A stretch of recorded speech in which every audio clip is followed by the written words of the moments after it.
خاتو هێڤار بەنیازە بچێتە ڕێزەکانی پارتی دیموکراتی کوردستان و بە دڵنیاییەوە شەو و ڕۆژ خۆمی بۆ تەرخان دەکەم.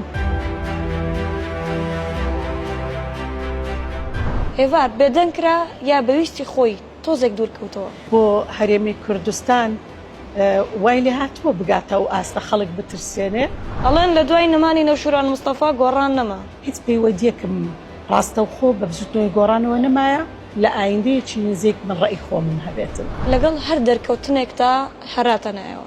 بابەتی قەزی کوردایەتی و نەتەوایەتی و مەبادئ زۆر کاڵ بۆتەوە لە کوردستان. ئەو پڕشکی ئاگرە بەر کوردستانەکەوێت. کورد دەرفەتێکی زۆر باشی هەیە بۆی بتوانێتن پێگەی خۆی بەهێز بکاتن. گەنجان لە ئێستا هیچ باوڕێکیان بە سیاسەت و بە پەرلەمان و بە دەنگدان نەماوە. ئەو حیزبە سیاسیانە نەیانتوانیوە قەدری ئەو خەڵکە بگرن. ئەوە بۆ ماوەی 3 مانگە موچە نەهاتووە خەڵکی قسە ناکاتن. ڕێفراندۆم بکرێتەوە دەنگەی بەبەڵێ بۆ سەربەخۆی کوردستان. با چیتر شەڕی گیرفانەکانی خۆیان نەکەن.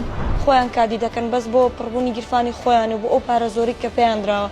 جەرگم ژان دەکا بۆ ئەو گەنجانەی گەنج هەیە 5,000 دیناری لە گیرفانی نیە. ئێڤەرخان تیکتۆکە هەیە؟ ئەکیت وەکو سەربازێکی ون ئیشی بۆ دەکەم. هاتو هێڤار وەکو دەزانین کوڕێکی تێ لە ئەوروپایە. دایکی من 10 ساڵی تریش ئاوا بەردەوام بێ لەسەر جێگا بێ ئامادەم خزمەتی بکەم. هیچ کەسێک ناتوانێت من بێدەنگ بکاتن. من هەر ئێوارەکەی جارم.